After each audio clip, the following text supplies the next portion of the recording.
Don J here. This is going to be a good video for you. Someone asked me, YouTube don't ban me, I did not swear, how to practice efficiently at home, okay? So one of the things that I have to touch up on is we generally confuse practicing with playing what we like, right? The way you know you're practicing is if you're getting pissed off by what you're playing, right? And so one of the things that I struggle with, to give you full transparency, one of the things that I struggle with as a drummer is playing things on my hats, right? And we already talked about in another video. I'll give you a prime example. We talked about in another video how you are to keep time. And one thing that people did enjoy when I did play live, I say when, like I don't play live anymore, but when I do play live, one thing that people did enjoy is if there's no metronome, if there's no click track, if there's no click, having a drummer who can keep the timing on the hi-hats is one of the best things you can do. Because that is one thing I struggle with different time signatures, I will play that today. And I need to show you what a practice looks like, okay? So this is not the pretty video that you're gonna see me play and it's like, oh, this is great, no, this is full transparency, guys, because you have to know that I started somewhere. And so one example of being able to play stuff live with your hi-hat makes everything sound better, so.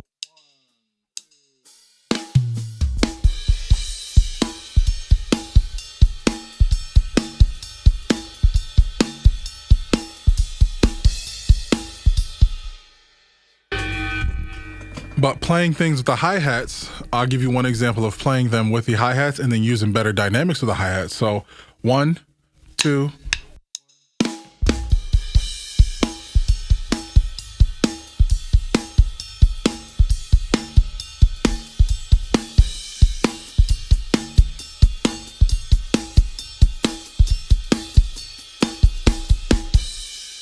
Now, playing with hi-hats and opening up your dynamics is a total different game, because what ends up happening is you can intro the hi-hats, and as any other thing, when you start to fade in something, fade in a section of your drumming, it makes it sound better. So 1, 2.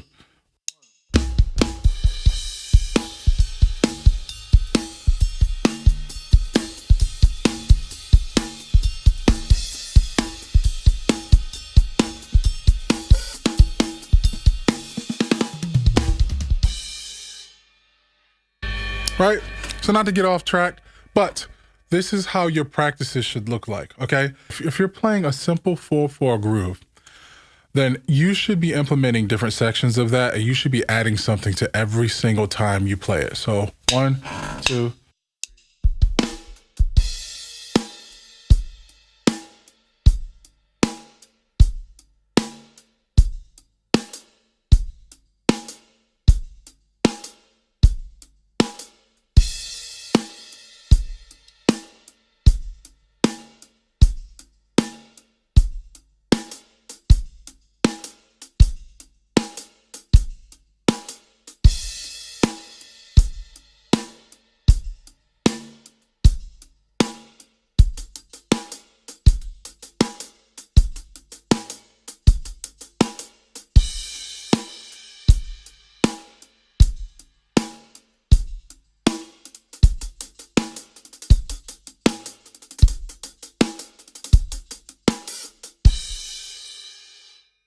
So you can see the transparency of my practice, and you can see that I messed up during that, but that's what it's supposed to look like.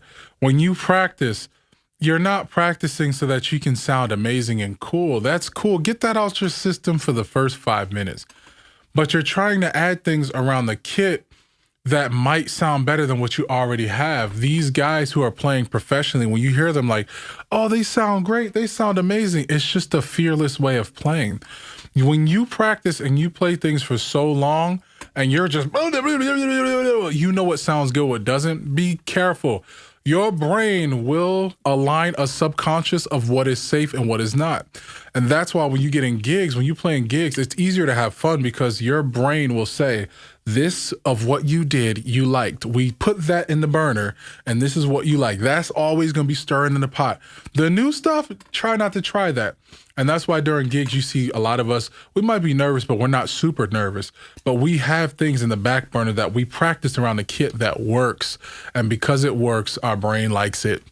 I'm giving you the non-scientific way, but our brain likes it, and we then implement that everywhere we go. But we don't get there until we actually start practicing. And so even something like if you were going to practice a chop, right? 1, 2, 3, 4.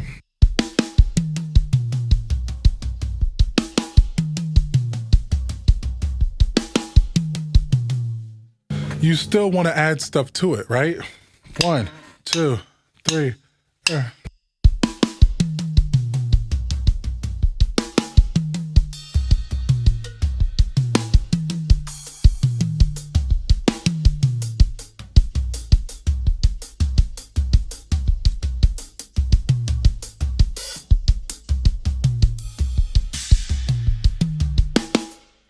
Right? And you find out what works for you. You don't want to get on drums and learn somebody lick for lick, and then eventually all you have is what they've done lick for lick. That is very boring. That is not something that you really want to focus on. It's boring. You want to get on, right? And just like if I were to play a paradiddle, paradiddle diddle.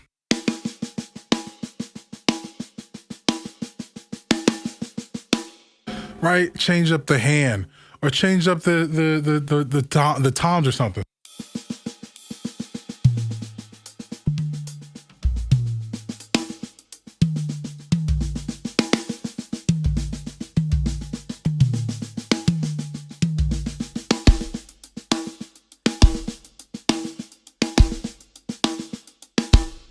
Right? Same thing over the kit. You have to focus on one thing. So if I have to give you a tip for today, it's just focus on one thing.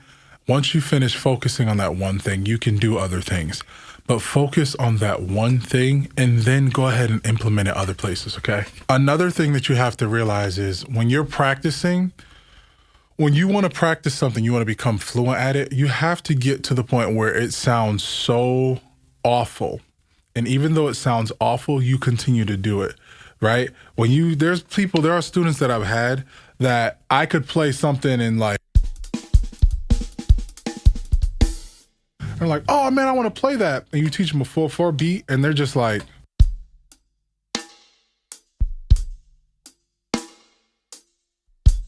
and I just sit there looking at them like, and they look at me with this look of just kind of like, just shame, like, oh, I feel so bad because I can't play what you're playing. And it's like, I struggled playing that. The only difference between you and I didn't have a private place to struggle. I struggled. They pushed you in the water at church when you were little. So here I am, a 7, 8-year-old boy.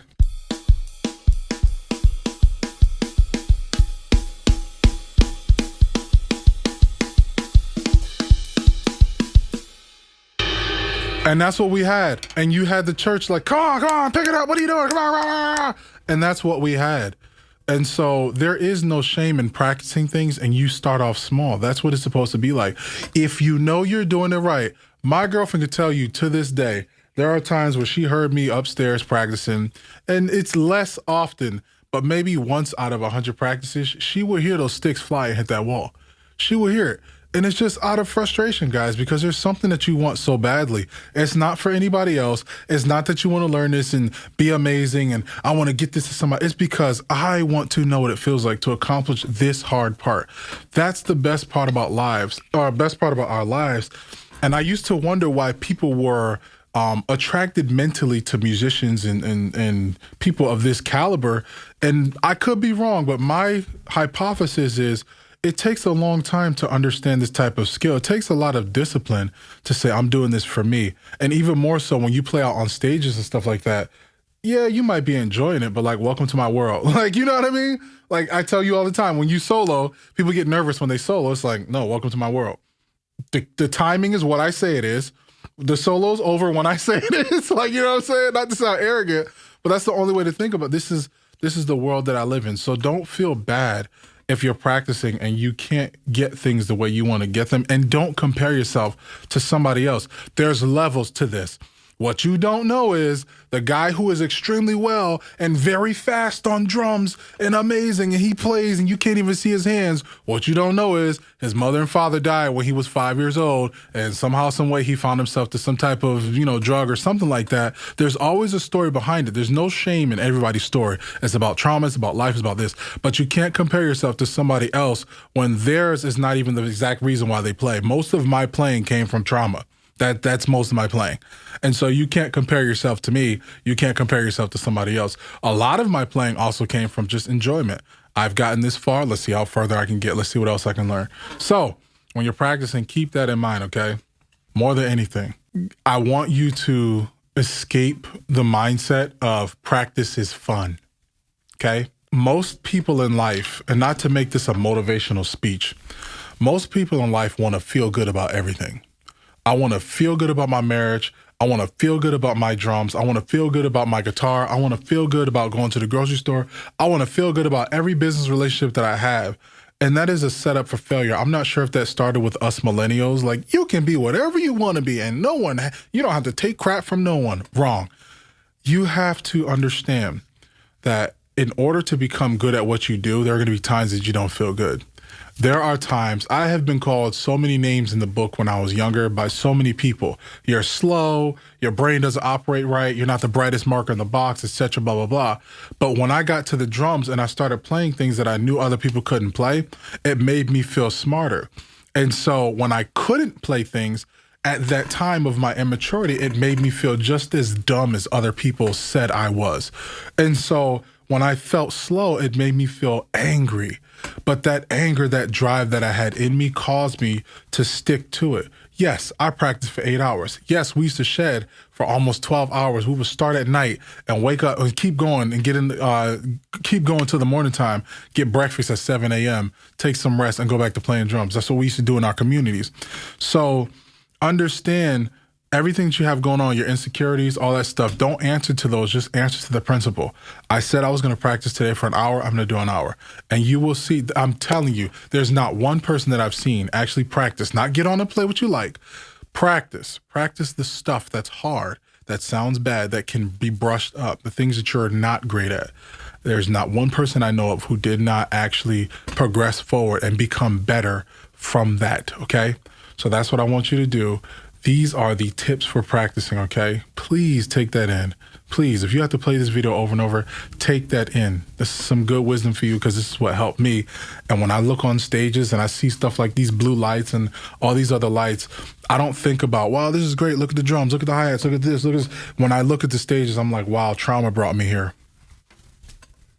So you guys have to understand there's a principle in practicing. There's a principle in doing what you need to do and continuing on your path for you and nobody else, okay?